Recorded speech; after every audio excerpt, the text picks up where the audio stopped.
ওই তোর আল্লাহ এখন কি করতেছে তুই বলতে পারবি? ইবলিশ নাকি জাহান্নামের আগুন দিয়ে পোড়াইবো, ওই তো নিজে আগুনের তৈরি। এই যে ল উত্তর। হুজুর এটা কি করলো? মাথা রক্ত উঠতেছে।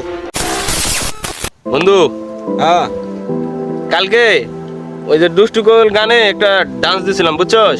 হ্যাঁ ওটা আবার ফেসবুক রিলসে ছাড়ছিলাম বুঝছস? তো সকালবেলা ঘুম থেকে উঠে দেখি 1 মিলিয়ন ভিউ হয়ে গেছে। হ্যাঁ কি কস বন্ধু, তাহলে তো তুই পুরাই ভাইরাল। ওট বেটা কি কস, আমি তো আগে থেকেই ভাইরাল। শোন, আমার ফেসবুকে কিন্তু 5,000 ফলোয়ার, আমার কিন্তু সম্মান দেওয়ার কথা বলে। আচ্ছা ঠিক আছে বন্ধু। কি রে রনি, কুদ্দুস কই? কুদ্দুস না আইতে কইলাম। কে কুদ্দুসে দে কি করবি তুই? আজকে শুক্রবার, একটা রিলস ভিডিও বানায় ফেসবুকে দিমু। ওই কি করছ তোরা? কে কি হয়েছে তোর? কি রে, আজকে শুক্রবার জুম্মার দিন, নামাজ পড়তে যাবি না? নামাজ পড়া বাদে তোরা রিলস ভিডিও বানাবি? এই যে তুই হুজুরদের এই সমস্যা দিলি তো মুড নষ্ট করে, খালি নামাজ করস। তোরা কি কস? তোকে মধ্যে কি আল্লাহর ভয় ভীতি একটুকু নাই? শুক্রবার দিন তোরা নামাজ পড়তে যাবি, নামাজ পড়া বাদে তোরা কি করতেছস? তোকে মধ্যে কি আল্লাহর ভয় ভীতি একটুকু নাই? আজব তো। বুঝলাম না, এর মধ্যে আল্লাহর ভয়ের কি আসলো? আল্লাহ কি আসে এখানে দেখতেছে? এই হুজুরদের একটাই সমস্যা, আধুনিক যুগে এসে লজিক ছাড়া কথা বলে। ওই তোর আল্লাহ এখন কি করতেছে তুই বলতে পারবি? লজিক ছাড়া কথা বলে। ইবলিশ নাকি জাহান্নামের আগুন দিয়ে পোড়াইবো, ওই তো নিজে আগুনের তৈরি, ওরে আবার কিসে আগুনে পোড়াইবো? আচ্ছা ঠিক আছে, শোন, তোরা একটু থাম, থাম। ওই যে হুজুর আসতেছে, হুজুরের কাছ থেকে শুনি। আসসালামু আলাইকুম। ওয়ালাইকুম আসসালাম। হুজুর, আপনার কাছে দুটো প্রশ্ন ছিল আমার। হ্যাঁ বলেন। এই তুই থাম, আমি হুজুরের লগে কথা কইতেছি। হ্যাঁ ভাই, প্রশ্ন করেন, কি করবেন? হুজুর, আপনার আল্লাহ কি এখন কি করতেছে বলতে পারবেন? বলবে কিভাবে? আল্লাহকে কি কখনো চোখে দেখেছে? আপনারা যে বলেন ইবলিশ জাহান্নামের আগুনে পোড়াইবো, ওই তো নিজে আগুনের তৈরি, এটার উত্তর কি আপনি দিবেন? আচ্ছা তাহলে আপনারা একটু বসেন, আমি আপনাদের সকল প্রশ্নের উত্তর দিতেছি। হ্যাঁ, হ্যাঁ তো নিজেই জানে না, হ্যাঁ কি প্রশ্নের উত্তর দিবে।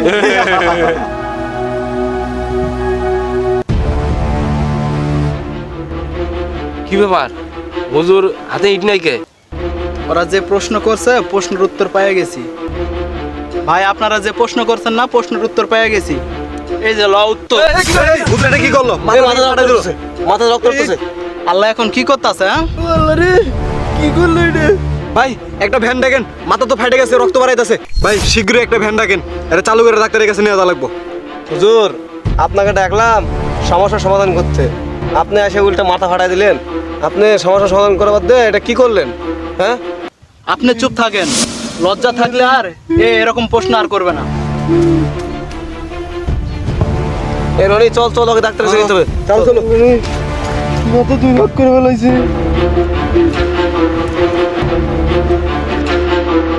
হুজুর, তাহলে আপনি কি সত্যি ওনাকে মেরেছেন? জি চেয়ারম্যান সাহেব, আমি ওকে মেরেছি। হুজুর, আপনার প্রশ্নের উত্তর দিতে পারে নাই, তাই বলে কি ওনাকে এইভাবে আপনি মারবেন? কি আপনার ঠিক হচ্ছে?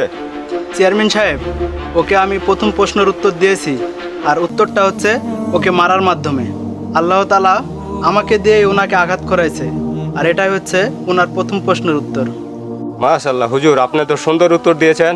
ভাই হুজুর তো ঠিকই বলেছে। চেয়ারম্যান সাহেব আমাকে দ্বিতীয় নাম্বার প্রশ্ন করেছিল যে আল্লাহ তাআলাকে দেখা যায় না, তাহলে বিশ্বাস করেন কেন?